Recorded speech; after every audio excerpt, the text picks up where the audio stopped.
Now let me laugh, for this is finally the most gross amusement of mine, Leben. It was difficult to reply to an argument so subtle and geometrically perfect, and what is more, in perfect bad faith, because Father Casper should have known that something similar would have happened also if the planets revolved as Tycho posited. Roberto went off to sleep, damp and downcast as a dog. In the night he reflected, wondering if it was not best for him now to abandon all his heretical ideas on the movement of the earth. Let me see, he said to himself, if Father Casper is right and the earth does not move, otherwise it would move more than it should and be impossible to stop again. Does this endanger his discovery of the antipodal meridian, and his theory of the flood, and also the fact that the island is there a day before the day it is here? Not at all. So, he said to himself, perhaps it is best for me not to debate the astronomical opinions of my new teacher, and instead devote myself to swimming, to achieve what really interests me, which is not to prove that Copernicus and Galilei were right, or that other old blowed Tycho of Uraniborg, but to see the orange dove, and set foot in the day before, something that not Galilei, not Copernicus, not Tycho, nor any of my masters and teachers in Paris ever dreamed of. So, then, the next day he presented himself again to Father Casper as an obedient pupil in matters both natatory and astronomical. But Father Casper, with the excuse of a rough sea and some further calculations that he had to make, postponed the day's lesson. Towards evening he explained that to learn natation, as he said, requires concentration and silence, and you cannot have your head among the clouds. Seeing that Roberto tended to do just that, it was the Jesuit's conclusion that the young man had no aptitude for swimming. Roberto asked himself why his master, so proud of his mastery, had renounced his plans so abruptly. And I believe the conclusion he came to was the correct one. Father Casper had got it into his head that lying or even moving in the water, under the sun, had produced in Roberto an effervescence of the cerebrum, which led him to dangerous thoughts. Finding himself in intimacy with his own body, and immersing himself in the liquid, which was also matter, had somehow bestialized him and led him to those thoughts that are peculiar to insane and animal natures. So Father Wanderdrossel had to find some different means that would allow them to reach the island but would not endanger the health of Roberto's soul. Chapter 25. Technica Curiosa. When Father Casper said it was again Sunday, Roberto realized that more than a week had gone by since their first meeting. The Jesuit celebrated Mass, then addressed him with an air of decision. I cannot wait until you have learned to swim, he said. Roberto replied that it was not his fault. Father Casper conceded that it might not be his fault, but meanwhile the weather and the wild animals were ruining the specula, which required daily care. Hence, ultima ratio, only one solution remained: he would go to the island himself. When asked how he would do this, Casper said he would try his fortune with the aquatic bell. He explained that for a long time he had been pondering how to travel underwater. He had even thought of constructing a boat made of wood reinforced with iron, double-hulled like a box with a lid. The vessel would be 72 feet long, 32 feet high, 8 feet wide, and heavy enough to descend below the surface. It would be operated by a propeller turned by two men inside, the way donkeys turn a mill wheel. And to see where it was going, a tubospiculum would protrude, an eyeglass that through a play of interior mirrors would allow them to observe from within what was happening above, in the open air. Why had he not built it? Because such is nature, he said, for the humiliation of our inadequacy. There are ideas that on paper seem perfect, but then, put to the test of experience, they prove imperfect, and no one knows the reason. Father Casper had, however, built the aquatic bell, and the plebs' ignorance, if one had said them a man can go to the bottom of Rhine and his clothing remain dry, and even swearing and holding his hand in a fire, they would have said it was a madness. But the proof of the experimentum has been made, and almost a century ago in the Oppidum of Toledo in Hispania. So I go to the island now with my aquatic bell, walking, as you see me now walk. He headed for the soda, which was an apparently inexhaustible store. Besides the astronomical apparatus there was yet more to be found. Roberto was obliged to carry up on deck other bars and semicircles of metal and a voluminous package wrapped in a skin, which still smelled of its original, horned owner. In vain did he point out that if this was Sunday, the Lord's Day, they should not be working. Father Casper answered that this was not work, still less was it servile labor, but, rather, the exercise of an art, the noblest of all arts, and their efforts would be crowned by an increase in knowledge of the great book of nature. And therefore it was the same as meditating on the sacred scriptures, with which the book of nature is closely associated. So Roberto set to work, spurred by Father Casper, who intervened at the most delicate moments, when the metallic components had to be mounted through previously prepared grooves. Working for the whole morning, they thus assembled a cage shaped like the trunk of a cone, slightly taller than a man, in which 3 circles, the highest being of the smallest diameter, the central and the lowest ones progressively broader, all 3 of them held parallel by 4 inclined bars. To the middle circle was attached a canvas harness into which a man could fit. A number of straps fastened around the shoulders and the chest held his groin steady, to prevent his sliding down. The same straps secured his shoulder blades and neck, to prevent his head from striking the upper circle.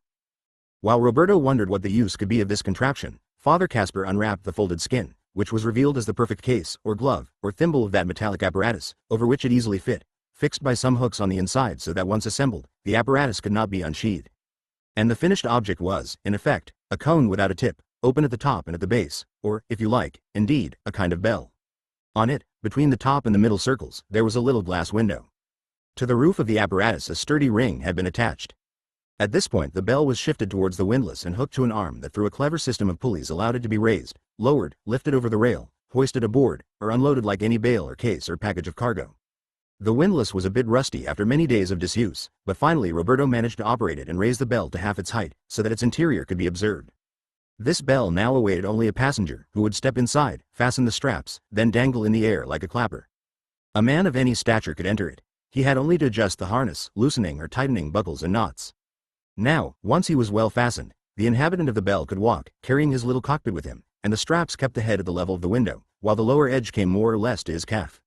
Now Roberto had only to imagine, the triumphant Father Casper explained, what would happen when the windlass lowered the bell into the sea. What happens is that the passenger drowns, Roberto concluded, as anyone would have. And Father Casper accused him of knowing very little about the equilibrium of liquors. You may possibly think that the void exists somewhere, as those ornaments of the synagogue of Satan may have told you when you in Paris spent all your time with them. But you will perhaps admit that in the bell there is not the void but air. And when you have a bell full of air lowered into the water does not enter. Either it or air. That was true, Roberto admitted. And no matter how deep the sea was, a man could walk without any water entering, at least until the passenger, with his breathing, had not consumed all the air, transformed it into vapor. As you see when you breathe on a mirror, which, being less dense than water, would yield space to it, definitive proof, Father Casper commented, exultant, that nature has a horror of the void. But with a bell of that size, the passenger could count on at least 30 minutes respiration, he calculated. The shore seemed very far away, if it were to be reached by swimming, but, walking, it would be a stroll, because almost at the halfway point between ship and shore lay the coral barrier, where the boat had not been able to follow a direct course but instead made a wider curve beyond the promontory. And in certain stretches the coral was at the water's surface. If the expedition were begun in a period of reflux, the walking to be done underwater would be further reduced. It would suffice to reach that emergent land, and as soon as the occupant climbed up, even moving only 1 foot, the bell would again fill with fresh air. But how could anyone walk on the seabed, which must bristle with dangers, and how could he climb up on the barrier, which was composed of sharp stones and corals still sharper? And, further, how would the bell descend without capsizing in the water, or without being thrust up, for the same reasons that a diver returns to the surface? With a shrewd smile Father Casper said that Roberto had forgotten the most important objection, that the air-filled bell, pushed into the sea, would displace an amount of water equal to its mass, and this water would weigh far more than the body trying to penetrate it, to which therefore much opposing resistance would be offered. But in the bell there would also be many pounds of man, and, further, there were the metal buskins. And, with the look of someone who has thought of everything, he went and fetched from the inexhaustible soda a pair of boots with iron soles about 5 fingers thick, fastening at the knee. The iron would serve as ballast, and would also protect the feet of the explorer. They would slow his progress but spare him those concerns for the rough terrain that as a rule enforce a cautious tread. But if you have to climb to the shore from the depths here, it will be uphill all the way. You were not here when we dropped anchor. The first sounding made. No depths. If the Daphne went a little more ahead, it would run aground. But how can you support the bell, its weight all on your head? Roberto asked. And Father Casper reminded him that in the water he would not feel this weight, and Roberto would know this if he had ever tried to push a boat, or extract from a tub an iron ball with his hand. The effort all came after you had pulled it out, not while it was still immersed. In the face of the old man's stubbornness, Roberto tried to postpone the moment of his destruction. But if the bell is lowered with the windlass, he asked, how do we unhook the cable afterwards? If we do not, the rope will hold you here, unable to move away from the ship. Casper answered that once he was on the bottom, Roberto would know, because the rope would slacken, and at that point he was to cut it. Did he perhaps think Casper would come back by the same means? Once on the island, he would go and recover the boat, and with that he would come back, God willing. But as soon as he was on shore, when he had freed himself from the straps, the bell, if another windlass did not keep it aloft, would slump to the ground, imprisoning him. Do you want to spend the rest of your life on an island, trapped inside a bell? And the old man replied that once he had freed himself from those underpants, he had only to slash the hide with his knife, and he would emerge like Minerva from Jove's head. And what if, in the water, he encountered a big fish of some man-eating species? Father Casper burst out laughing. Surely the most ferocious of fish, encountering in its path a self-moving contraption capable of frightening even a human, would rapidly flee in bewilderment. In short, Roberto concluded, sincerely concerned for his friend, you are old and frail. If someone has to make this test, it will be me. Father Casper thanked him but explained that he, Roberto, had already given ample evidence of being a scatterbrain, and heaven only knows what a botch he would make of it. He, Casper, already had some knowledge of that body of water and of the reef, and he had seen similar reefs elsewhere from a flatboat. This bell he had built himself and therefore knew its merits and defects. He had a good notion of hydrostatic physics and would know how to deal with unforeseen circumstances, and, he added, as if presenting the ultimate argument in his favor, after all, I have the faith, and you not. And Roberto understood that this was not by any means the last consideration, it was the first, and surely the most beautiful. Father Caspar Wanderdrassil believed in his bell as he believed in his specula, and he believed he had to use the bell to reach the specula, and he believed that everything he was doing was for the greater glory of God. And as faith can move mountains, it can surely overcome waters. So there was nothing to be done but set the bell back on deck and prepare it for immersion. An operation that kept them busy till evening. To treat the hide in such a way that it was both impermeable to water and airtight, they had to prepare a paste over a slow fire, mixing 3 pounds of wax, 1 pound of Venetian turpentine, and 4 ounces of another varnish used by carpenters. Then the hide had to absorb that substance, so it was left to sit until the next day. Finally, with another paste made of pitch and wax, they had to caulk the edges of the window, where the glass had already been fixed with mastic, then tarred. Omnibus rimis diligenter repletus, Father Caspar said, and spent the night in prayer. At dawn they examined the bell, the straps, the hooks. The Jesuit waited for the right moment, when the reflux could best be exploited and the sun was high enough to illuminate the sea before him, casting all shadows behind his back. Then the two men embraced. Father Caspar repeated that it would be an enjoyable enterprise in which he would see amazing things such as not even Adam or Noah had known, and his one fear was of committing the sin of pride, proud as he was of being the first man to descend into the sea's depths. However, he added, this is also a proof of mortification. If our Lord on the water walked, I will walk under, suitable path for sinners. Then the bell had to be raised, with Father Caspar fastened inside it, testing the device to guarantee that he was able to move comfortably. For a few minutes Roberto observed the spectacle of a huge snail, no, a puffball, an ambulant agaric, advancing with slow and awkward steps, often stopping and half turning when the Jesuit wanted to look to the left or right. More than a progress, that walking hood appeared to perform a gavotte, a bourrée, which the absence of music made even clumsier. Finally Father Caspar seemed satisfied with his rehearsal and, in a voice that sounded as if it came from his boots, he said he was ready to set out. He moved to the windlass. Roberto hooked him up and began turning it, making sure, when the bell was raised, that the feet swayed freely and the old man could not slip down or up. Father Caspar clanked and re-echoed that all was well, but they should hurry. These buskins are pulling my legs and are about to tear them from my belly. Hurry, put me in the wasser. Roberto shouted a few words of encouragement and slowly lowered the vehicle with its human engine.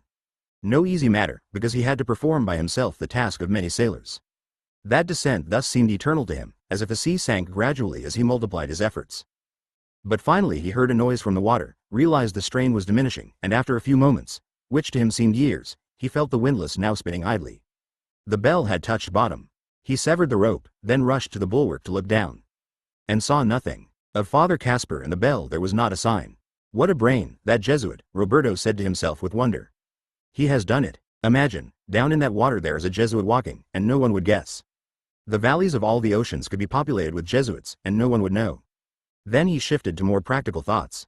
That Father Caspar was down below was invisibly evident, but that he would come up again was not yet sure. It seemed to Roberto that the water was stirring.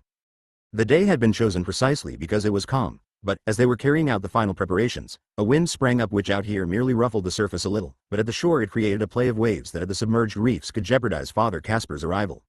Towards the northern point, where an almost perpendicular wall rose, Roberto could glimpse gusts of spume that slapped the rock, scattered in the air like so many little white nuns. It was surely the effect of waves hitting a series of invisible rock formations, but from the ship it seemed as if a serpent from the abyss were exhaling flames of crystal. The beach, however, was calmer. The swell was only at the halfway point, and for Roberto that was a good sign. It indicated the place where the reef protruded from the water and marked the border beyond which Father Caspar would no longer be in peril. Where was the old man now? If he had started walking the moment he touched bottom, by now he should be. But how much time had elapsed? Roberto had lost all sense of the passing moments, which he had been counting for an eternity, and thus he tended to underestimate the result, and was convinced that the old man had barely descended, was still below the keel, trying to orient himself. But then a sudden fear seized him, that the rope, twisting as it descended, had made the bell execute a half-turn, and that now, unwitting, Father Caspar found himself with the visor facing west and was heading for the open sea. Then Roberto told himself that anyone heading for the open sea would realize he was descending rather than climbing, and would change course. But what if at that point there was a little rise westwards, and climbing it, he believed he was going east? Still the sun's reflections would indicate the direction in which the planet was moving. But could the sun be seen in the deep? Did its rays penetrate, as through a stained glass window, in compact strips, or were they dispersed in a refraction of drops, so that the inhabitants of the abyss saw the light as a directionless gleam? No, he told himself then. The old man understands clearly where he must go. Perhaps he is already halfway between the ship and the reef, or rather, he is already at the reef. Perhaps he is about to climb it with his thick iron shoes, and at any moment I will see him. Another thought. In reality, before today no one has ever been on the bottom of the sea. How do I know that down there, beyond a few ells depth, you do not enter an absolute blackness inhabited only by creatures whose eyes emanate a vague glow? And who says that on the bottom of the sea one can still have any sense of direction? Perhaps he is moving in circles and will retrace always the same path, until the air in his chest has been transformed into moisture, which invites its friend, water, into the bell. Roberto reproached himself for not having brought at least an hourglass up on deck. How much time had gone by? Perhaps already more than a half hour, too long, alas, and it was he who felt he was suffocating.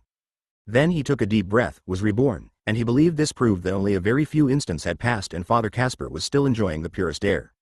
But if the old man had set off obliquely, it was useless for Roberto to look straight ahead, as if the Jesuit were to emerge along the trajectory of an arquebus ball. He could have made many deviations, seeking the best access to the reef. Had he not said, while they were assembling the bell, that it was a stroke of luck that the windlass stood precisely where it did?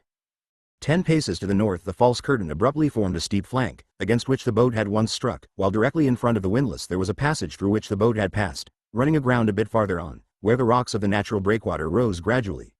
Or, erring in direction, perhaps he had found himself facing a wall and was following it southwards, looking for the passage. Or perhaps he was following it to the north. Roberto had to keep his eye on the whole shore, from one extremity to the other. Perhaps Casper would emerge down there, crowned with sea ivy. Roberto turned his head to the farther end of the bay, then back, fearing that while he was looking to the left, he might miss the Jesuit already emerging on the right.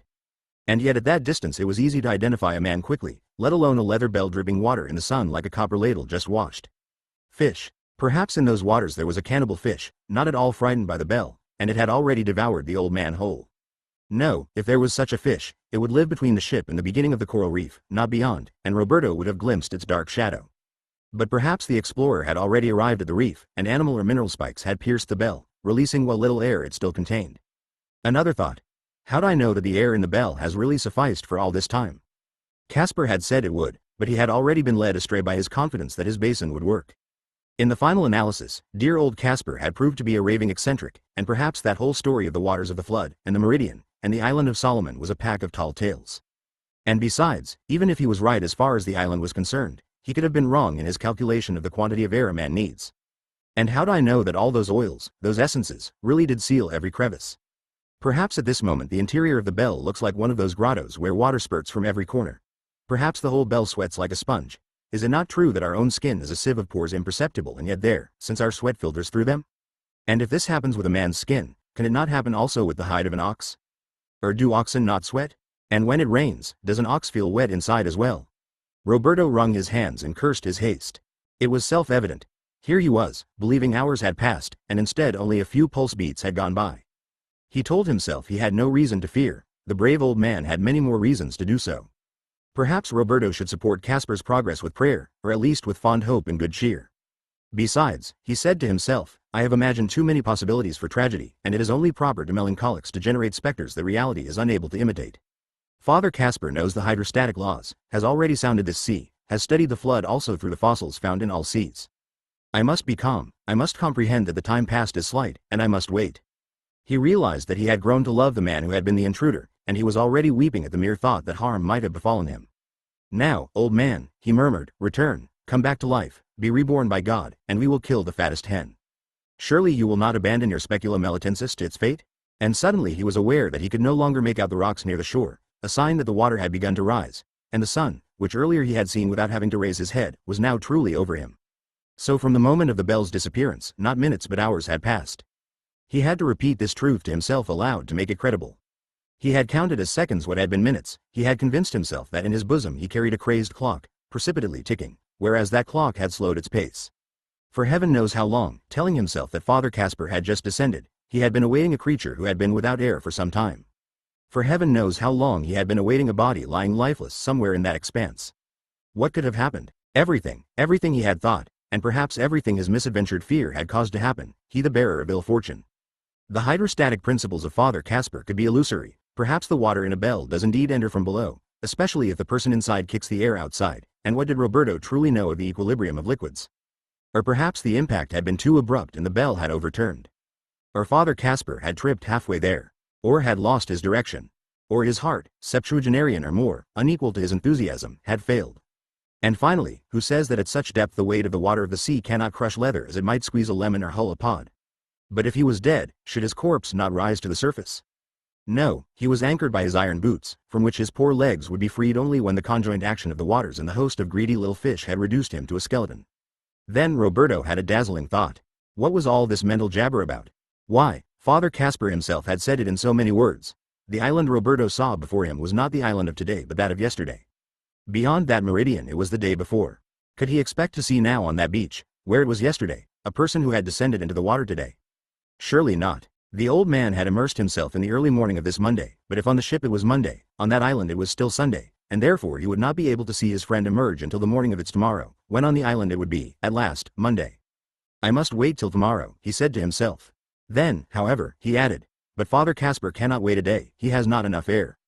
And, further, while it is I who must wait a day, he simply re-entered Sunday as soon as he crossed the line of the meridian. My God, then the island I see is Sunday's, and if he arrived there on Sunday, I should see him already. No, I have it all wrong. The island I see is today's, it is impossible I should see the past as in a magic crystal. It is there, on the island, and only there, that it is yesterday. But if I see the island of today, I should see him, who in the islands yesterday is already there, and is enjoying a second Sunday. And then, whether he arrived yesterday or today, he should have left the disemboweled bell on the beach, and I cannot see it. But he could have also carried it with him into the woods.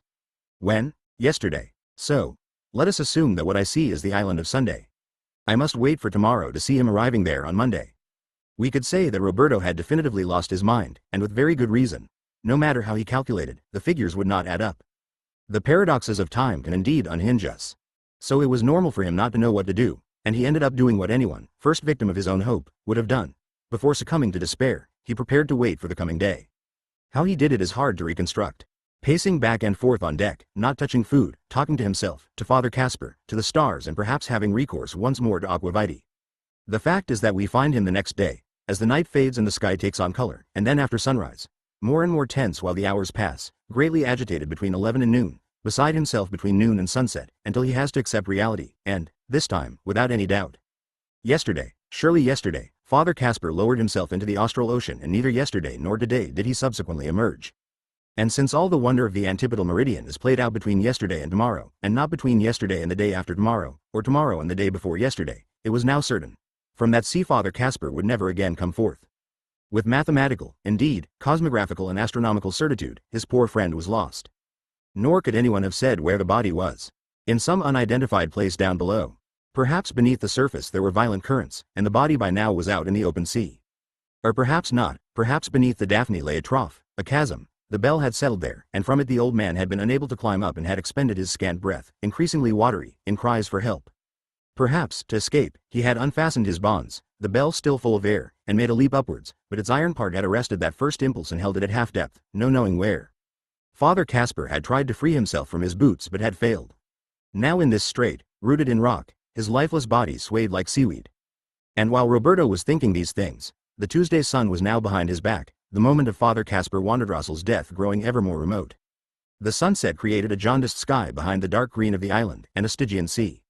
Roberto understood that nature was mourning with him and, as sometimes happens to one orphaned of someone dear, little by little he no longer wept for the misfortune of that person but for his own renewed solitude. For a very few days he had escaped that solitude. Father Casper had become for him friend, father, brother, family, and home. Now he realized that he was again companionless, a hermit. This time forever. Still, in that disheartenment another illusion was forming. Roberto now was sure that the only escape from his reclusion was to be found not in unbridgeable space but in time. Now he truly had to learn to swim and reach the island. Not so much to discover some trace of Father Casper lost in the folds of the past, but to arrest the horrid advance of his own tomorrow. Chapter 26. Delights for the Ingenious, a collection of emblems. For 3 days Roberto remained with his eye glued to the ship's spyglass, blaming himself that the other, more powerful one was now useless, staring at the tops of the trees on shore. He was waiting for a glimpse of the orange dove. On the 3rd day he roused himself. He had lost his only friend, he was himself lost on the farthest of meridians, and could feel no consolation unless he saw a bird that perhaps had fluttered only in the head of Father Casper. He decided to explore again his refuge to learn how long he could survive on board. The hens continued laying their eggs, and a nest of baby chicks had been hatched. Of the collected vegetables not much was left, they were now too dry, and he would have to use them as feed for the fowl. There were still a few barrels of water, but if he collected rain, he could even do without them. And, finally, there was no shortage of fish. But then he considered that, eating no fresh vegetables, he would die of scurvy. There were those in the greenhouse, but they would be naturally watered only if rain fell. If a long drought were to arrive, he would have to water the plants with his supply of drinking water. And if there was a storm for days and days, he would have water but would be unable to fish. To allay his anxieties, he went back to the water organ, which Father Casper had taught him how to set in motion. He heard always and only Daphne, because he had not learned how to change the cylinder, but he was not sorry to listen hour after hour to the same tune. One day he identified Daphne, the ship, with the body of his beloved lady. Was not Daphne after all a creature who had been transformed into a laurel, an arboreal substance, thus with an affinity to that with which the ship had been made? The tune hence sang to him of Lilia. Obviously, the chain of thought was entirely inconsequent, but this is how Roberto was thinking. He reproached himself for having allowed himself to be distracted by the arrival of Father Casper, for having followed him in his mechanical frenzies and having forgotten his own amorous vow. That one song, whose words he did not know, if it ever had any, was being transformed into the prayer that he intended to make the machine murmur every day. Daphne, played by the water and wind in the recesses of the Daphne, in memory of the ancient metamorphosis of a divine Daphne. Every evening, looking at the sky, he hummed that melody softly, like a litany. Then he went back to his table and resumed writing to Lilia. In doing so he realized that he had passed the previous days outdoors and in daylight, and that he was again seeking refuge in the semi-darkness that had been his natural ambiance not only on the Daphne before finding Father Casper, but for more than 10 years, since the days of the wound at Casali. To tell the truth, I do not believe that during all that time Roberto lived, as he repeatedly suggests, only at night. That he avoided the excesses of the blazing noonday sun is probable, but when he followed Lilia, he did so during the day. I believe this infirmity was more an effect of black bile than a genuine impairment of his vision. Roberto realized that the light made him suffer only in his most admirable moments, but when his mind was distracted by merrier thoughts, he paid no attention. However it was or had been, that evening he found himself reflecting for the first time on the fascinations of shadows. As he wrote, as he raised the pen to dip it into the inkwell, he saw the light either as a gilded halo on the paper or as a waxen fringe, almost translucent, that defined the outline of his dark fingers. As if the light dwelt within his hand and became manifest only at the edges. All around, he was enfolded by the affectionate habit of a Capuchin, that is to say, by a certain hazel-brown glow that, touching the shadows, died there. He looked at the flame of the lamp, and he saw 2 fires born from it. A red flame, part of the consumed matter, which, rising, turned a blinding white that shaded into periwinkle. Thus, he said to himself, his love was fed by a body that was dying, and gave life to the celestial spirit of his beloved. He wanted to celebrate, after some days of infidelity, his reconciliation with the dark, and he climbed onto the deck as the shadows were spreading everywhere, on the ship, on the sea, on the island, where he could now see only the rapid darkening of the hills. Remembering his own countryside, he sought to glimpse on the shore the presence of fireflies, live-winged sparks wandering in the shadows of the hedges. He did not see them, and pondered on the oxymorons of the Antipodes, where perhaps nightjars appeared only at noon.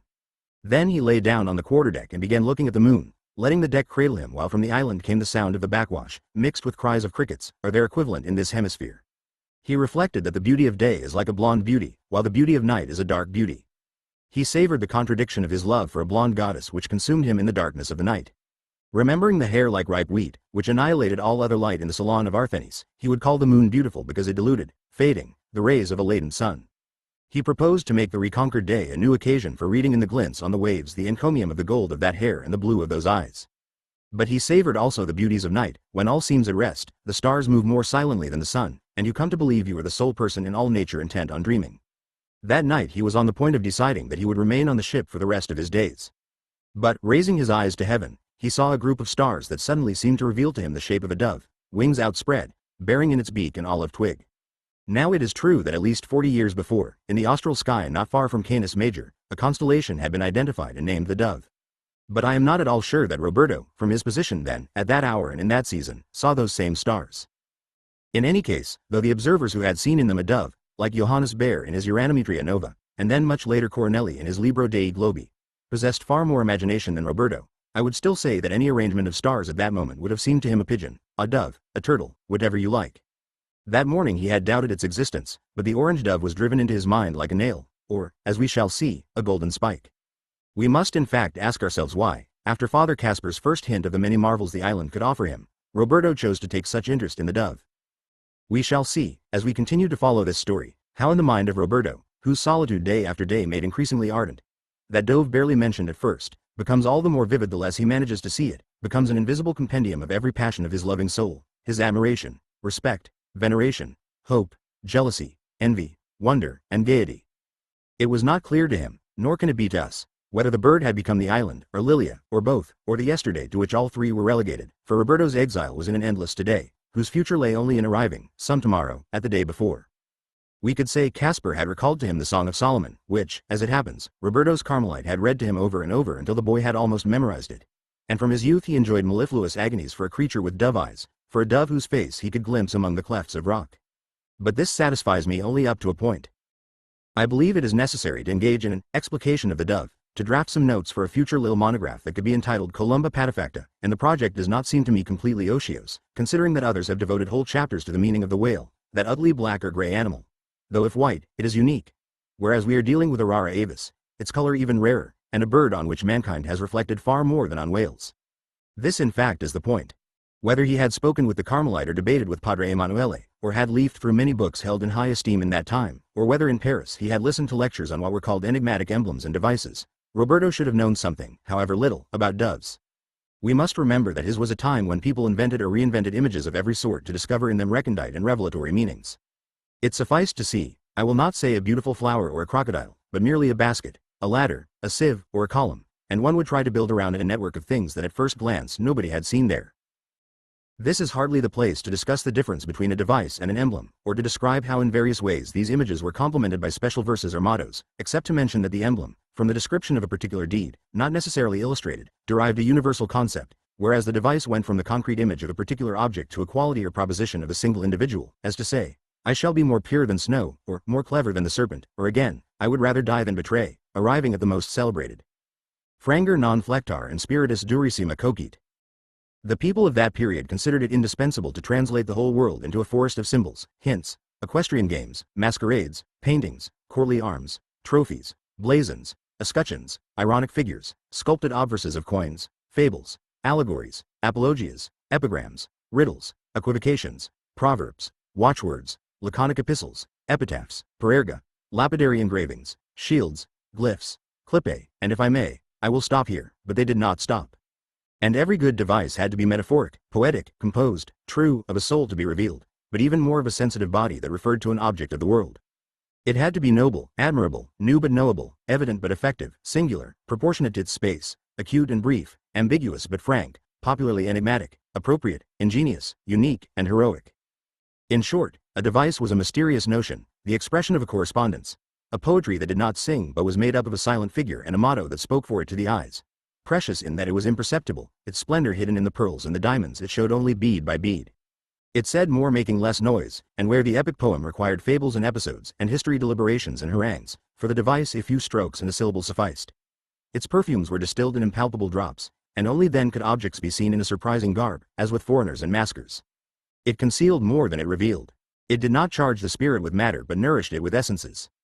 It was to be peregrine, a term then very much in use, and peregrine meant stranger and stranger meant strange. What could be more a stranger than an orange dove? Indeed, what could be more peregrine than a dove?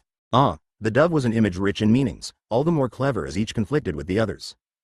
The first to speak of the dove were, as is only natural, the Egyptians, as early as the most ancient hieroglyphica of Horapolone, and above its many other qualities, this animal was considered extremely pure, so much so that if there was a pestilence poisoning humans and things, the only ones immune were those who ate nothing but doves. Which ought to have been obvious, seeing that this animal is the only one lacking gall, namely, the poison that all other animals carry, attached to the liver, and Pliny said that if a dove falls ill, it plucks a bay leaf and is healed. And bay is laurel, and the laurel is Daphne. Enough said. But doves, pure as they are also a very sly symbol, because they exhaust themselves in their great lust. They spend the day kissing, redoubling their kisses reciprocally to shut each other up, and locking their tongues, which has inspired many lascivious expressions such as to make the dove with the lips or exchange columbine kisses, to quote the casuists. And columbining, the poets said, means making love as the doves do, and as often. Nor must we forget that Roberto must have known those verses that go, when in the bed, the ardent try their arts, to nurture warm and lively yearning, just like a pair of doves, their hearts. Lust and collect such kisses, burning. It may be worthy of note, too, that while all other animals have a season for love, there is no time of the year in which the male dove does not mount the female. To begin at the beginning, doves come from Cyprus, island sacred to Venus. Apuleius, but also others before him, tells us that Venus's chariot is drawn by snow-white doves, called in fact the birds of Venus because of their excessive lust.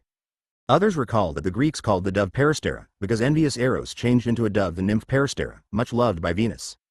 Peristera had helped defeat Eros in a contest to see who could gather the most flowers. But what does Apuleius mean when he says that Venus loved Peristera? Alienus says that doves were consecrated to Venus because on Mount Eryx in Sicily a feast was held when the goddess passed over Libya. On that day, in all of Sicily, no doves were seen, because all had crossed the sea to go and make up the goddess's train. But 9 days later, from the Libyan shores there arrived in Trinacria a dove red as fire, as Anacreon says. And I beg you to remember this color. And it was Venus herself, who was also called Purpurea, and behind her came the throng of doves. Alienus also tells us of a girl named Phaeacia whom the enamored Jove transformed into a dove. The Assyrians portrayed Semiramis in the form of a dove, and it was the doves who brought up Semiramis and later changed her into a dove. We all know that she was a woman of less than immaculate behavior, but so beautiful that Scarobates, king of the Indians, was seized with love for her. Semiramis, concubine of the king of Assyria, did not let a single day pass without committing adultery, and the historian Juba says that she even fell in love with a horse. But an amorous symbol is forgiven many things, and it never ceases to attract poets. Hence, and we can be sure Roberto knew this, Petrarch asked himself, what grace, what love or what fate, will give me the feathers of a dove? And Bandello wrote, this dove whose ardor equals mine, is ardent love burning in cruel fire. He goes seeking in every place I his mate, and dies of his desire. Doves, however, are something more and better than any Semiramis, and we fall in love with them because they have this other, most tender characteristic. They weep or moan instead of singing, as if all that sated passion never satisfied them. Idem candis gemitusk, said an emblem of Camerarius, gemitibus gaudet, said another even more erotically fascinating and maddening. And yet the fact that these birds kiss and are so lewd, and here is a fine contradiction that distinguishes the dove, is also proof that they are totally faithful, and hence they are also the symbol of chastity, in the sense of conjugal fidelity. And this, too, Pliny said, though most amorous, they have a great sense of modesty and do not know adultery. Their conjugal fidelity is asserted both by the pagan Propertius and by Tertullian. It is said, true, that in the rare instances when they suspect adultery, the males become bullies, their voice is full of lament and the blows of their beak are cruel. But immediately thereafter, in reparation, the male woos the female and flatters her, circling her frequently. And this idea, that mad jealousy foments love and then a renewed fidelity, and then kissing each other to infinity and in every season, seems very beautiful to me and, as we shall see, it seemed beautiful to Roberto as well. How can you help but love an image that promises you fidelity? Fidelity even after death, because once its companion is gone, this bird never unites with another.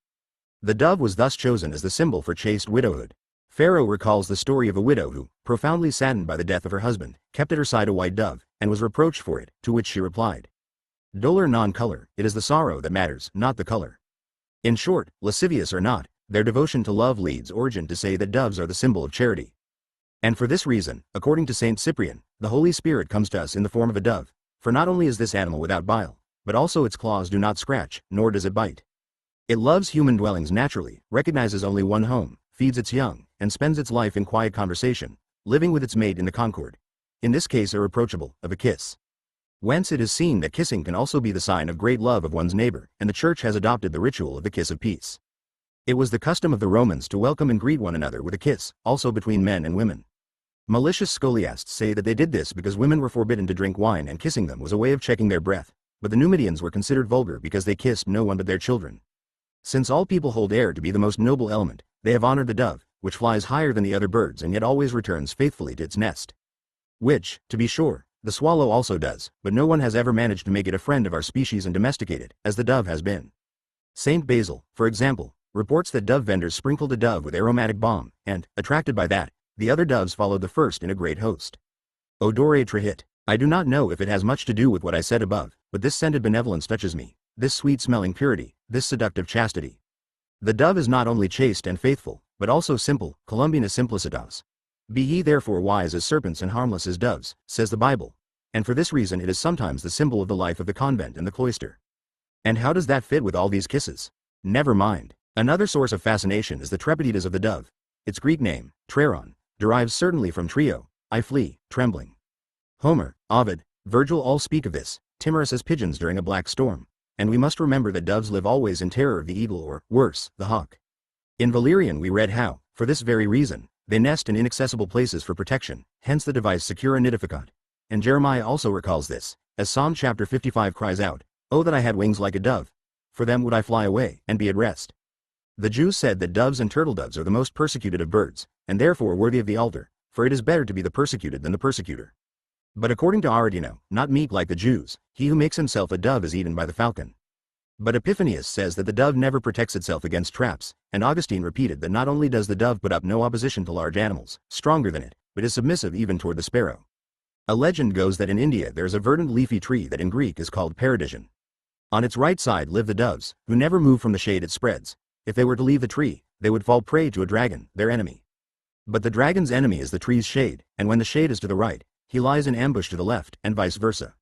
Still, trepid as the dove is, it has something of the serpent's cunning, and if on the island there was a dragon, the orange dove would know what to do. It seems a dove always flies over water, for if a hawk attacks, the dove will see the raptor's reflection. In short, does the bird defend itself or not? With all these various and even extraordinary qualities, the dove has also been made a mystic symbol, and I need not bore the reader with the story of the flood and the role played by this bird in announcing peace, calm, and newly emerging land.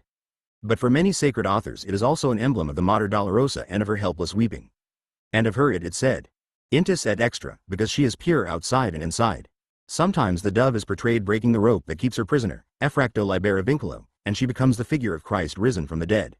Further, the dove arrives, it seems certain, at dusk, so as not to be surprised by the night, and therefore not to be arrested by death before having dried the stains of sin. And it is worth mentioning, as we have already indicated, the teaching of John. I saw the Spirit descending from heaven like a dove. As for the other beautiful Columbine devices, who can say how many Roberto knew? Like Mollis ud cubant, because the dove plucks out its feathers to soften the nest of its young. Lus lucidior, because it shines when it rises towards the sun. Quiescit in motu, because it flies always with one wing folded so as not to tire itself. There was even a soldier who, to crave indulgence for his amorous excesses, chose as his emblem a helmet in which a pair of doves had nested, with the motto Amica Venus. In short, the reader may think that the dove has all too many meanings. But if a symbol or hieroglyph must be chosen as something to die for, its meanings should be multiple, otherwise you might as well call a spade, an atom, a void. Something that would please the natural philosophers Roberto met at the Depise but not Padre Emanuele, and we know that our castaway was inclined to be influenced by both. Finally, the wonderful thing about the dove, at least, I believe, for Roberto, was that it was not only a message, like every device or emblem, but a message whose message was the undecipherability of clever messages. When Aeneas must descend to Avernus, and also find the shadow of his father and therefore somehow the day or days now past, what does the Sibyl do? She tells him, true, to go and bury Misenus and to make various sacrifices of bulls and other livestock, but if he really wants to perform a feat that no one has had the courage or the luck to attempt, he must find a leafy, shady tree on which there is a golden bough. The wood hides it and dark valleys encircle it, and yet without that oricomus bough no one can penetrate the secrets of the earth. And who is it that enables Aeneas to discover the bough? 2 doves, who are also, as we should know by now, maternal birds. The rest is familiar to the bleary aged and to barbers. In short, Virgil had never heard of Noah, but the dove bears a warning, points to something. It was thought, moreover, that doves acted as oracle in the temple of Jove, where he replied through their mouth. Then one of these doves flew to the temple of Ammon and another to that at Delphi, whence it is clear that both the Egyptians and the Greeks told the same truths, even if darkly veiled. No dove, no revelation. But today we are still here, asking ourselves what the golden bough meant. A sign that doves carry messages, but the messages are in cipher. I cannot say how much Roberto knew about the Kabbalahs of the Jews, which were, however, very fashionable in that period, but if he saw much of Monsieur Gaffarel, he must have heard something about these arcana. The fact is that the Jews constructed whole castles based on the dove. We referred to this, or rather, Father Casper did. Psalm chapter 68 mentions the wings of a dove covered with silver and her feathers with yellow gold. Why, and why, in Proverbs, does a similar image recur when a word fitly spoken is likened to apples of gold and sayings of silver? And why in the Song of Solomon, addressing the girl who has dove's eyes, does the speaker say to her, "O my love, we will make these circlets of gold with studs of silver"? The Jews commented that the gold here is scripture and the silver refers to the blank spaces between the letters and words. And one commentator, whom perhaps Roberto did not know but who was still an inspiration to many rabbis, said that the golden apples in a silver setting mean that in every sentence of Scripture, and surely in every object or event in the world, there are 2 faces, the evident face and the hidden face, and the evident one is silver, but the hidden one is more precious because it is of gold. And he who looks at the picture from a distance, with the apples surrounded by its silver, believes that the apples too are of silver, but when he looks closer, he will discover the splendor of gold. All that the sacred scriptures contain prima facie shines like silver, but its hidden meaning glows like gold. The inviolable chastity of the Word of God, hidden from the eyes of the profane, is as if covered by a veil of modesty and remains in the shadow of mystery. It says that pearls must not be cast before swine. Having the eyes of a dove means not stopping at the literal meaning of words but knowing how to penetrate their mystical sense. And yet this secret, like the dove, eludes us, and we never know where it is. The dove is there to signify that the world speaks in hieroglyphics, and there is a hieroglyph that itself signifies hieroglyphics. And a hieroglyph does not say and does not conceal, it simply shows. And other Jews said that the dove is an oracle, and it is no accident that the Hebrew word Tor, dove, recalls Torah, which is their Bible, sacred book, origin of all revelation. The dove, as it flies in the sun, seems simply to sparkle like silver, but only one who has been able to wait at length to discover its hidden face will see its true gold, or, rather, the color of a shining orange. From the time of the Venerable Isidore, Christians have recorded that the dove, reflecting in its flight the rays of the sun illuminating it, appears to us in different colors. It depends on the sun, and its devices are dal tuo lum I mie fregi, from your light comes my ornament, and per te domo e splendo. Through you I am adorned and shine. Its neck is sheathed in the light of varied colors, and yet the dove remains always the same. And thus it is a warning not to trust appearances, but also to find the true appearance beneath the false ones. How many colors has the dove? As an ancient bestiary says, Uncor mestuit que vos devis. De columps, qui sunt blands et bis. Li un ont color erin. Et li autre lant stephanine. Li un sont nair, li autre ruse. Li un vermel, l'autre cendris. Et de columps ia plusers. Qui ont trestotes les colors. What, then, will an orange dove be? To conclude, assuming that Roberto knew something about it, I find in the Talmud that the powerful chiefs of Edom, Israel's enemies, decreed that they would tear out the brain of any man wearing phylacteries. Now Elisha put them on and walked out in the street. A guardian of the law saw him and pursued him when he fled. When Elisha was overtaken, he took off the phylacteries and hid them in his hands. The enemy said to him, "What do you have in your hands?" And he replied, "The wings of a dove."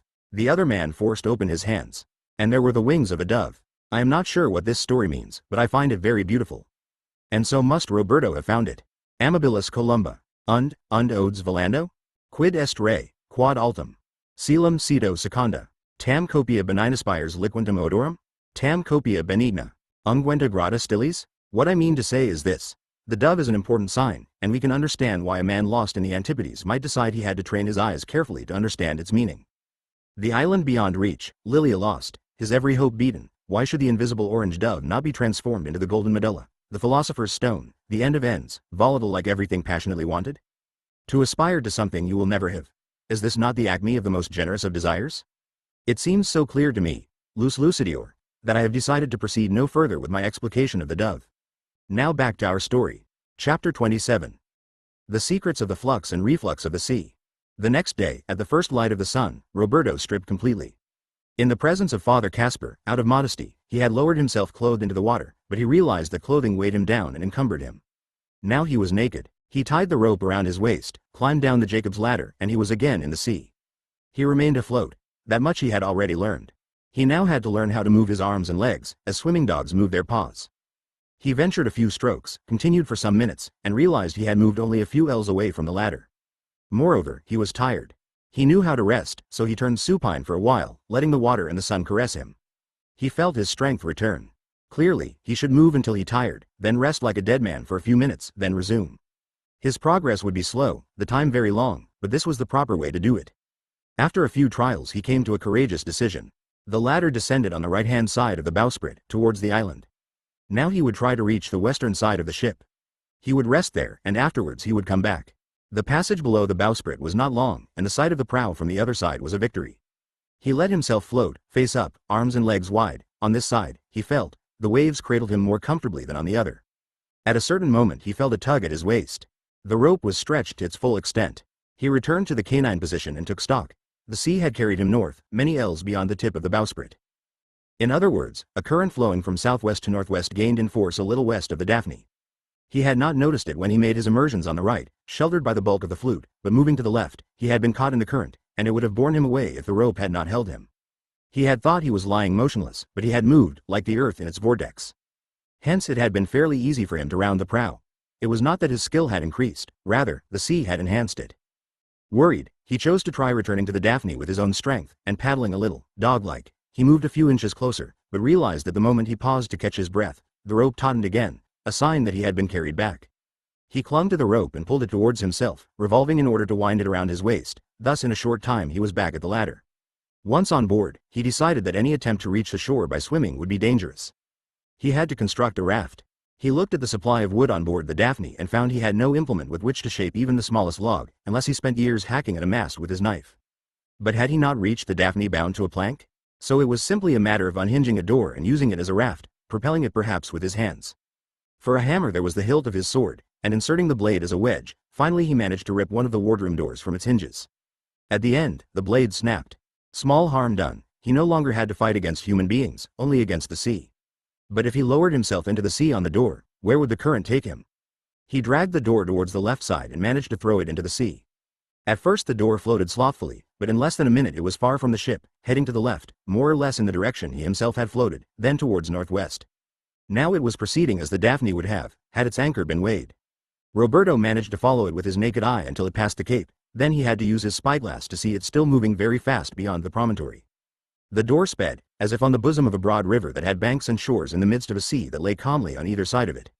He reflected that if the 180th meridian extended along an ideal line that linked the two promontories halfway down the bay, and if that stream's course changed immediately after the bay and flowed north, then beyond the promontory it followed precisely the antipodal meridian. Had he been on that door, he would have navigated along the line separating today from yesterday, or from the yesterday of his tomorrow. At the moment, however, his thoughts were elsewhere. Had he been on that door, he would have had no way to oppose the current except with the movement of his hands. It took a great effort just to guide his own body, so he could imagine how it would be on a door without prow, poop, or tiller. On the night of his arrival the plank had brought him beneath the bowsprit thanks only to the effect of some wind or secondary current. To predict a new event of this kind he would have to study carefully the movements of the tides for weeks, perhaps months, flinging into the sea dozens and dozens of planks, and even then, who could say? Impossible, at least with the knowledge he possessed, hydrostatic or hydrodynamic as might be. Better to continue placing his hopes in swimming. To reach shore from the center of the current is easier for a dog that kicks than for a dog in a basket. So his apprenticeship had to continue. And it would not suffice for him to learn to swim between the Daphne and the shore. In the bay, too, at different times of the day, and according to the flux and reflux, minor currents were present. And therefore, at a moment when he was confidently proceeding to the east, a trick of the waters could drag him first to the west and then straight towards the northern point. So he would also have to train himself to swim against the current. With the help of the rope, he should be able to defy the water to the left of the hull as well. In the days that followed, Roberto, staying on the side with the ladder, remembered how at La Griva he had seen not only dogs swim but also frogs. And since a human body in the water, with arms and legs outspread, recalls more the shape of a frog than that of a dog, he told himself that perhaps he should swim like a frog. He even assisted himself vocally, crying croax, croax as he flung out his arms and legs. He stopped croaking when those animal utterances had the effect of giving too much energy to his forward bound, causing him to open his mouth, with consequences that an experienced swimmer might have foreseen. He transformed himself into an elderly, decorous frog, majestically silent. When he felt his shoulders tiring, through that constant outward movement of the hands, he returned to more canino. Once, looking at the white birds that followed his exercises, vociferating, sometimes diving only a few feet from him to snatch a fish, the coup de la mouette, he tried also to swim as they flew, with a broad wing-like movement of his arms, but learned that it is harder to keep a mouth and nose closed than it is a beak, and he gave up the idea. At this point he no longer knew what animal he was, dog or frog. Perhaps a hairy toad, an amphibious quadruped, a centaur of the seas, a male siren. However, in all these various attempts, he noticed that he was moving, more or less. In fact, having begun his journey at the prow, he found himself beyond the halfway point of the side. But when he decided to reverse his direction and go back to the ladder, he realized that he had no more strength, and he had to allow the rope to tow him. What he lacked was correct respiration. He could manage to go but not to come back. He had become a swimmer, but in the manner of that gentleman who made the entire pilgrimage from Rome to Jerusalem, half a mile each day, back and forth in his own garden. Roberto had never been an athlete, and the months on the Amaryllis, always indoors, then the strain of the wreck and the weighing aboard the Daphne, except for the few exercises imposed on him by Father Casper, had enfeebled him. Roberto shows no awareness of the fact that through swimming he would gain strength, and he seems instead to think he must strengthen himself in order to swim. Thus we see him swallow 2, 3, even 4 egg yolks at a time, or devour a whole chicken before attempting another dip. Luckily there was the rope. Once he was seized by such convulsions in the water that he could hardly climb back on deck. Here he is at evening, meditating on this new contradiction. Before, when he could not even hope to reach it, the island seemed always within reach. Now, as he was learning the art that would take him there, the island was receding. Indeed, as he sees it distant not only in space but also, backwards, in time, from this moment on, whenever he mentions that distance, Roberto seems to confuse space and time, and he writes, "The bay, alas, is too yesterday," and "How hard it is to arrive over there which is so early, or else, how much sea separates me from the day barely ended, and even, threatening rain clouds are coming from the island, whereas today it is already clear. But if the island moves ever farther away, is it still worth the effort to learn to reach it?"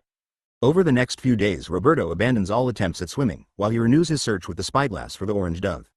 He sees parrots among the leaves, he distinguishes fruits, from dawn to sunset he follows the quickening and the extinction of different colors in the foliage, but he does not see the dove. Once more he is tempted to think that Father Casper lied to him, or that he was a victim of a Jesuitical joke. At times he is convinced that even Father Casper never existed, since he finds no trace of his presence on the ship. He no longer believes in the dove, but neither does he believe now that on the island there is the specula. He finds this a source of consolation, because, he tells himself, it would have been irreverent to corrupt the purity of that place with a machine. And he thinks once more of an island made to his measure, or rather, to the measure of his dreams. Asterisk. If the island rose in the past, it was the place he had to reach at all costs. In that unhinged time he was not to find but to invent the condition of the first man. Not the site of a fountain of eternal youth but itself a fountain, the island could be the place where every human creature, forgetting his own melancholy learning, would find, like a child abandoned in a forest, that a new language could be born from a new contact with creation. And with it would rise anew in the only genuine science, from the direct experience of nature, with no adulteration by philosophy. As if the island were not father transmitting to son the words of the law, but rather, mother teaching him to stammer his first names. Only thus could a reborn castaway discover the rules that govern the course of celestial bodies and the meaning of the acrostics they trace in the sky. Not flailing among almagests and quadripartites but directly reading the approach of eclipses, the passage of the Argyrocomet meteors, and the phases of the stars. Only a nose bleeding because struck by a falling fruit would really allow him to understand, at one blow, both the laws that draw the grave to gravity and de modo cordis et sanguinis in animalibus. Only after observing the surface of a pond and poking it with a twig, reed, or one of those long and rigid metallic leaves, would the new Narcissus, without any dioptric or cytherical computing, grasp the alternating skirmish of light and shadow. And perhaps he would be able to understand why the earth is an opaque mirror that swabs with ink what it reflects, and water a wall that makes diaphanous the shadows imprinted on it, whereas images in the air never find a surface from which to rebound, and so penetrate it, fleeing to the farthest limits of the ether, only to return sometimes in the form of mirages and other ostents. But was possession of the island not possession of Lilia? And then what? Roberto's logic was not that of those recreant, caitiff philosophers, intruders into the atrium of the Lyceum, who affirm always that a thing, if it is seen in one form, cannot also be of the opposite form. By an error of the errant imagination characteristic of lovers, Roberto already knew that the possession of Lilia would be, at once, the source of every revelation. To discover the laws of the universe through a spyglass seemed to him only the longest way to arrive at a truth that would be revealed to him in the deafening light of pleasure, if it were granted him to lay his head on the lap of his beloved, in a garden in which every shrub was the tree of good. But since, as even we should know, to desire something that is distant summons the spirit of someone who will steal it from us, Roberto had to fear that into the delights of that Eden a serpent had also crept. He was then gripped by the idea that on the island the quicker one, the usurper, Ferrante, was awaiting him. Chapter 28. Of the origin of novels. Lovers love their misfortunes more than their blessings. Roberto could think of himself only as separated forever from the one he loved, but the more he felt separated from her, the more he was obsessed by the thought that some other man might not be. We have seen how, accused by Mazarin of having been somewhere he was not, Roberto got it into his head that Ferrante was present in Paris and had on some occasions taken his place. If this was true, then while Roberto was arrested by the cardinal and conducted on board the Amaryllis, Ferrante remained in Paris, and for everyone, including her, he was Roberto. Now Roberto had only to think of her at the side of Ferrante, and lo, his marine purgatory was transformed into a hell. He knew that jealousy is generated outside of any reference to what is not, or perhaps will never be. That it is a transport that from an imagined sickness derives real pain. That the jealous man is like a hypochondriac who sickens for fear of being sick. Beware, then, of allowing yourself to be caught by this tormenting gossip that obliges you to picture her with a him, and remember, nothing more than solitude encourages suspicion, nothing more than daydreaming transforms suspicion into certainty. However, he added, as I am unable to avoid loving, I cannot avoid jealousy, and unable to avoid jealousy, I cannot avoid daydreaming. In fact, jealousy, among all fears, is the least generous. If you fear death, you can take comfort in the thought that you may nevertheless enjoy a long life, or that in the course of a voyage you may find the fountain of eternal youth. Or if you are penniless, you may take comfort in the thought of discovering a treasure. For every feared thing there is an opposing hope that encourages us. Not so when you love in the absence of the beloved. Absence is to love as wind to fire. It extinguishes the little flame, it fans the big. If jealousy is born from intense love, he who does not feel jealousy of the beloved is not a lover, or he loves lightheartedly, for we know of lovers who, fearing their love will fade, nourish it by finding reasons for jealousy at all costs. The jealous man, who still wants his beloved to be chaste and faithful, can only think of her as worthy of jealousy, and therefore capable of betrayal, and thus he rekindles in present suffering the pleasure of absent love. Also because you're imagining yourself in possession of the distant beloved, well aware it is not true, cannot render the thought of her, her warmth, her blushes, her scent, as vivid as the thought of those same gifts being enjoyed by another. Of your absence you are sure, but of the presence of the enemy you are if not sure then at least unsure. The amorous contact imagined by the jealous man is the only way he can picture with verisimilitude the beloved's connubiality, which, if doubtful, is at least possible, whereas his own is impossible. Hence the jealous man is not able, nor does he have the will, to imagine the opposite of what he fears. Indeed he cannot feel joy except in the magnification of his own sorrow, and by suffering through the magnified enjoyment from which he knows he is banned. The pleasures of love are pains that become desirable, where sweetness and torment blend, and so love is voluntary insanity, infernal paradise, and celestial hell. In short, harmony of opposite yearnings, sorrowful laughter, soft diamond. Thus Roberto, suffering but remembering that infinity of worlds which he had discussed in previous days, had an idea or, rather, an idea, a great and anamorphic stroke of genius. He thought, namely, that he might construct a story, of which he was surely not the protagonist, inasmuch as it would not take place in this world but in a land of romances, and this story's events would unfold parallel to those of the world in which he was, the two sets of adventures never meeting and overlapping. What would Roberto gain by this? Much. By inventing the story of another world, which existed only in his mind, he would become that world's master, able to ensure that the things that happened there would not exceed his capacity of endurance. On the other hand, as reader of the story whose author he was, he could share in the heartbreak of its characters. For does it not happen that readers of romances may without jealousy love Thisbe, using Pyramus as their vicar, and suffer for Astraea through Celadon? To love in the land of romances does not mean experiencing any jealousy at all. There, that which is not ours is still somehow ours, and that which in this world was ours and was stolen from us, there does not exist, even if what does exist there resembles what in existence we lost or did not lose. So, then, Roberto would write, or conceive, the story of Ferrante and of his loves with Lilia, and only by constructing that fictional world would Roberto forget the gnawing of his jealousy in the real world. Further, he reasoned, to understand what happened to me and how I fell into the trap set by Mazarin, I must reconstruct the history of those events, finding the causes, the secret motives. But is there anything more uncertain than the histories we read, wherein if two authors tell of the same battle, such are the incongruities revealed that we are inclined to think they write of two different conflicts? On the other hand, is there anything more certain than a work of fiction, where at the end every enigma finds its explanation according to the laws of the realistic? The romance perhaps tells of things that did not really happen, but they could very well have happened. To explain my misadventures in the form of a novel means assuring myself that in all the muddle there exists at least one way of entangling the knot, and therefore I am not the victim of a nightmare. An idea insidiously antithetical to the first, for in this way the invented story will be superimposed on the true story. And finally, Roberto continued to argue, mine is the tale of love for a woman. Now, only stories, and surely not history, deal with questions of love, and only stories, never history, are concerned with explaining the thoughts and feelings of those daughters of Eve who from the days of the earthly paradise to the inferno of the courts of our time have always so influenced the events of our species. All reasonable arguments when considered individually, but not when taken together. In fact, there is a difference between a man who writes a story and one who suffers jealousy. A jealous man enjoys picturing what he wishes would not happen, but at the same time he refuses to believe that it can happen. Whereas a storyteller resorts to every artifice to see not only that the reader enjoys imagining what has not happened but also that at a certain point he forgets that he is reading and believes it really did happen. It is a source of the most intense suffering for a jealous man to read a story written by another, because whatever is said seems to refer to his personal story. So imagine a jealous man who pretends to invent the story that is his own. Is it not said of the jealous that they give body to shadows? So, however shadowy the creatures of a romance may be, as the romance is a full brother to history, those shadows appear too corporeal to the jealous man, and even more so if they are his own.